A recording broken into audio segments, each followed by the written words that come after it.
For millions of viewers, John Goodman and Roseanne Barr were the heart and soul of one of television's most successful family sitcoms. Their chemistry felt effortless. Their characters felt real. And for years, it seemed impossible to imagine one without the other.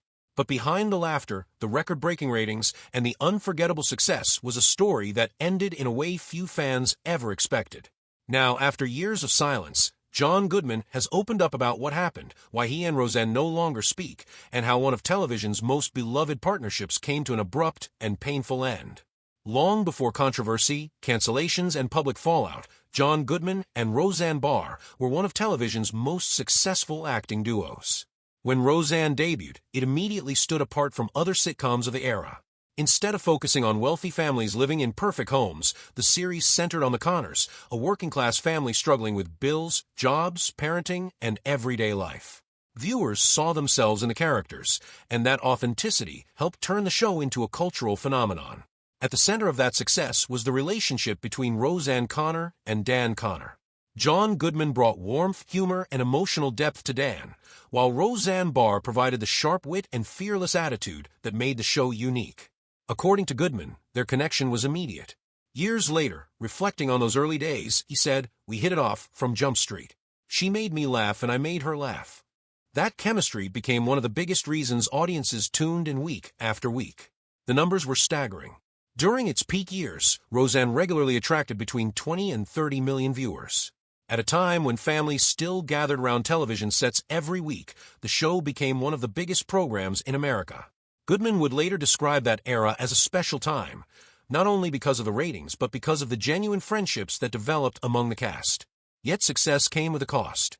While Roseanne was becoming one of television's most-watched shows, Goodman was privately struggling with problems that few viewers knew about. The fame that came with the show's success slowly began changing his life in ways he wasn't prepared for. He later admitted that losing his anonymity was frightening. Everywhere he went, people recognized him. What had once felt exciting gradually became overwhelming. As the years passed, the pressure intensified. Goodman won a Golden Globe for his work as Dan Connor, but behind the scenes he was becoming increasingly unhappy. The constant attention, the exhausting schedule, and the demands of carrying one of television's biggest shows began taking a toll on him. Eventually, he turned to alcohol as a way to cope. While Roseanne continued dominating television ratings, John Goodman was fighting a battle that most viewers never knew existed. On screen, Dan Connor was the dependable husband and father who could always make people laugh. Off-screen, Goodman was struggling with fame, stress, and alcoholism, problems that became increasingly difficult to hide as the years passed. Years later, Goodman spoke candidly about what happened during that period. He explained that when Roseanne first became a huge success, he enjoyed the attention. Like many actors, he appreciated the recognition that came with being part of one of the most popular shows in America. But eventually that excitement turned into something much darker. He recalled that losing his anonymity became frightening. Simple activities like going out in public were no longer simple. Everywhere he went, people knew who he was. The pressure of being constantly recognized began affecting him mentally and emotionally. As the show entered its later years, Goodman found himself becoming increasingly disillusioned. Despite winning major awards and earning widespread praise for his performance, he admitted that he became complacent and ungrateful. The success that millions of actors dream about no longer brought him satisfaction. Instead, he felt trapped by it. After spending nearly a decade on the series, he reached a point where he seriously wanted to walk away from Roseanne altogether. Unfortunately, his way of coping only made the situation worse. Goodman later admitted that he handled his frustrations by drinking heavily. Alcohol became a daily escape from the pressures surrounding him. What started as a way to relax gradually developed into a serious problem that began affecting his professional life. According to Goodman, there were times when he arrived on set after drinking. He admitted that his speech would become slurred during production, something that was impossible to completely hide from the people working around him. The turning point came after a weekend spent drinking with friends. Goodman missed an important rehearsal because he was intoxicated. Looking back, he remembered that even while continuing to drink, his body was shaking. For perhaps the first time, he saw the reality of his situation clearly. He realized that his life was moving in a dangerous direction and that he needed professional help before things became even worse. That moment led him to enter rehabilitation. It was not an easy decision, but it proved to be one of the most important choices of his life. Instead of allowing addiction to destroy his career, his marriage, and his future, Goodman confronted the problem directly. Eventually, he achieved long-term sobriety and remained sober for years afterward.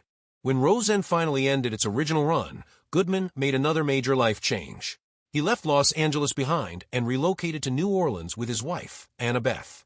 The move represented more than just a change of address. It symbolized a fresh start after years of pressure, addiction, and personal turmoil. For more than 20 years, Roseanne appeared to be finished. The original series had become a television classic, but few people expected the cast to reunite in any meaningful way. Then something surprising happened. Interest in reviving successful sitcoms was growing throughout the television industry, and executives believed there was still enormous value in bringing the Connor family back to the screen. When the revival was announced, excitement exploded among longtime fans. Viewers who had grown up watching the Connors were eager to see where the family had ended up after all those years.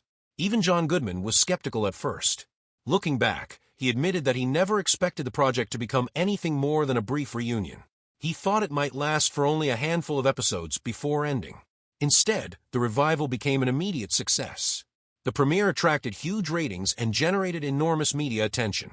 Audiences were curious to see the return of familiar characters, and critics praised the show's ability to reconnect with working-class themes that had originally made Roseanne so popular. ABC quickly recognized the opportunity and renewed the series for another season. For a brief moment, it appeared that the cast had achieved something very rare in television. They had successfully revived a beloved sitcom decades after its original run and managed to attract both old and new viewers. But behind the scenes, events were unfolding that would completely derail those plans. Only months after the revival premiered, Roseanne Barr posted a tweet about Valerie Jarrett, a former advisor to President Barack Obama. The post immediately sparked widespread outrage. The backlash was swift and intense. Public criticism spread across social media. News outlets covered the controversy nonstop, and pressure mounted on ABC to respond. The network acted quickly. ABC announced that Roseanne would be canceled. In its official statement, the company described Barr's comments as abhorrent, repugnant, and inconsistent with its values. The decision shocked the entertainment industry because the show had been performing extremely well and had already secured plans for future episodes. For the cast, the cancellation created enormous uncertainty. Years later, Goodman revealed that he genuinely believed everything was over. Once production shut down, he assumed the revival was finished permanently. As far as he was concerned, Dan Connor's story had finally reached its conclusion. Goodman quickly moved on and accepted a role in The Righteous Gemstones. He had no expectation that the Connor family would return again. The entire situation seemed final. The star who had created and led the franchise was gone. The reboot had been canceled, and the future looked impossible. Yet television executives were facing a difficult question. Millions of viewers still cared about the Connor family. The remaining cast members still wanted to work together. And despite the controversy surrounding Roseanne Barr, there was still tremendous interest in the world those characters inhabited. After ABC canceled Roseanne, many people assumed the entire franchise was finished. The show's central character was gone. The controversy dominated headlines, and the cast suddenly found themselves without a future. Yet behind closed doors, discussions continued about whether the remaining actors could carry on without Roseanne Barr. Eventually, the decision was made to move forward. The result was The Connors, a continuation of the family story without the woman who had created the original series and whose name had been attached to it for decades. To explain her absence, the new show revealed that Roseanne Connor had died from an opioid overdose. It was a dramatic solution that immediately signaled a clean break from the past. For John Goodman, the transition was unexpected. He had already accepted another project because he genuinely believed the revival was over for good. When the opportunity to return as Dan Connor arrived, he did not know how long the new show would survive. What followed surprised almost everyone. Instead of collapsing without its original star, the Connors found an audience and continued for 7 seasons. Throughout those years, Goodman remained one of the emotional anchors of the series. Dan Connor evolved from being part of a husband and wife comedy team into the central figure holding an entire family together. The show continued exploring financial struggles, family conflicts, grief, and everyday working-class life, themes that had always connected with viewers. Goodman later admitted that he enjoyed the experience tremendously and appreciated the opportunity to continue playing a character who had become part of his life. However, while the franchise survived, the relationship between Goodman and Barr did not. Over time, the distance between the former co-stars became permanent. Goodman later revealed that they had not spoken for approximately 7 or 8 years. When asked whether he still had contact with Barr, his answer was blunt. He said he doubted she even wanted to talk to him. Despite the silence, Goodman consistently avoided attacking Barr publicly. In fact, some of his comments surprised people during the fallout from the controversy. He said he felt terrible about the situation. He explained that he loved Barr, missed her, and wished her well. In another interview, he even stated that he knew for a fact that she was not a racist. Those comments demonstrated that although they were no longer communicating, he was unwilling to completely erase the friendship they once shared. Barr's feelings were far more complicated. In later interviews, she confirmed that she no longer spoke to Goodman or the other former cast members. While she admitted that she had wonderful memories from their years together, she also expressed anger over how everything ended. She was especially upset that her character had been killed off and that the show continued without her involvement. At one point, she bluntly stated that none of them were her friends anymore and that they were all part of her past. When people discuss the end of Roseanne, they often focus on a single tweet, a single controversy, or a single decision by ABC. But listening carefully to John Goodman's comments over the years reveals a more complicated story. The scandal may have triggered the cancellation, but what truly ended Roseanne forever was the chain reaction that followed. Once trust was broken, relationships changed, and the cast moved in different directions. There was simply no path back to what had once existed. One of the most telling moments came when Goodman was asked what he would say to Roseanne Barr if he saw her today. After years of silence and headlines about their estrangement, his answer was surprisingly simple. He said he would greet her with 4 words. "Hi, how you doing?" There was no anger in the response, no attempt to settle old scores, no public attack, just a brief greeting that suggested he still viewed her as someone who had once been an important part of his life. That attitude has remained remarkably consistent. Even while acknowledging that they have not spoken for nearly a decade, Goodman continues to talk about Barr with a mixture of affection and sadness. He remembers the laughter. He remembers the success. Most of all, he remembers what they built together. Every time he reflects on the original series, he returns to the same theme. They had fun, they connected naturally, and they created something that resonated with millions of people. At the same time, Goodman understands that television history cannot be rewritten. The original Roseanne no longer exists. The revival ended abruptly. The cast became divided. The franchise continued under a different title. By the time The Conners concluded its 7-season run, the transformation was complete. The show had evolved into something entirely separate from the series that first introduced audiences to the Connor family. Goodman admitted that ending The Conners was emotional for him. He described himself as old and resistant to change and said he would miss the show deeply. The 7 seasons seemed to pass incredibly quickly. What began as a project he never expected to survive became another major chapter in his career. Yet even as he celebrated its success, there was no escaping the reality that it all began with a family sitcom that could never truly be recreated.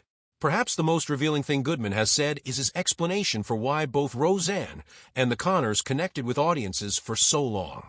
He believes viewers saw themselves in The Conners. They were not superheroes, celebrities, or wealthy professionals. They were ordinary people struggling with bills, jobs, health problems, family disagreements, and uncertainty about the future. Millions of Americans recognized their own lives in those stories. That connection is why the end of Roseanne still matters today.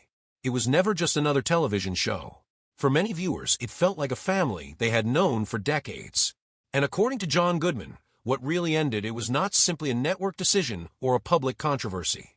It was the loss of the unique combination of people, relationships, trust, and chemistry that made Roseanne possible in the first place. Once that was gone, the show could continue in another form, but the original magic could never fully return. The story of Roseanne is ultimately a story of incredible success, painful controversy, broken friendships, and a television family that changed forever. Even after years of silence, John Goodman still speaks about Roseanne Barr with respect and remembers the special bond they shared while creating one of the most successful sitcoms in television history. But as he has made clear, some chapters of life simply cannot be reopened once they are closed. What do you think? Would you have liked to see John Goodman and Roseanne Barr reconcile one day, or do you think too much has happened for that ever to be possible? Let us know in the comments below. If you enjoyed this video, please like, subscribe, and turn on notifications so you never miss our next story. Thanks for watching, and we'll see you in the next video.